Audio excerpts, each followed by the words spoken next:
បងប្អូនដែលមាននៅទូរស័ព្ទ Samsung គ្រប់ model ទាំងអស់ដែលមានបញ្ហាបែកផ្នែកខាងក្រោយណាឬមួយក៏បែកអេក្រង់ផ្នែកខាងមុខបងប្អូនអាចអញ្ជើញមកទទួលសេវាកម្មជួសជុលនិងផ្លាស់ប្ដូរនៅហាង Camco Fix Mobile Service របស់យើងទាំងពីរសាខាផងដែរដោយសាខាទី1យើងមាននៅជាប់រង្វង់មូល Stop Camco និងសាខាទី2យើងមាននៅជាប់រង្វង់មូល Stop ទួលគប់នេះតែម្ដងអញ្ចឹងសម្រាប់ពុកម៉ែបងប្អូនដែលអញ្ជើញមកជួសជុលមិនឲ្យបងប្អូនរងចាំយូរទេចំណាយពេលត្រឹមតែរយៈពេល15ទៅ30នាទីតែប៉ុណ្ណោះគឺបងប្អូននឹងអាចទទួលយកទូរស័ព្ទត្រឡប់ទៅវិញហើយក្នុងអំឡុងពេលដែលពុកម៉ែបងប្អូនកំពុងតែអង្គុយរងចាំក៏យើងមាន free ជូននិងថែមជាមួយនឹងកាហ្វេឬក៏ភេសជ្ជៈផ្សេងៗហ្នឹងជូនបងប្អូនពិសាដោយឥតគិតថ្លៃទៀតបាទអញ្ចឹងសម្រាប់ការជួសជុលនឹងជាមួយជាងរបស់យើងគឺពួកគាត់មានការយកចិត្តទុកដាក់និងសម្អាតបាទពេលដែលដោះមួកខ្យៅមកមានការសម្អាតជូនបងប្អូនយ៉ាងឥតខ្ចោះតែម្ដងមុននឹងយើងធ្វើការបិទ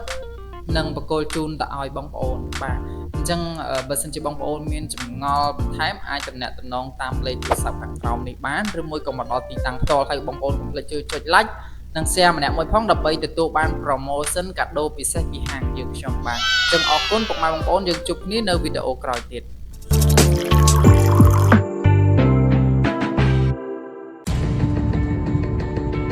កម្មគូហ្វិចមជ្ឈមណ្ឌលជួសជុលសប្បាយទំនើបធានានូវគុណភាពតម្លៃសមរម្យសេវាកម្មរហ័សទាន់ចិត្ត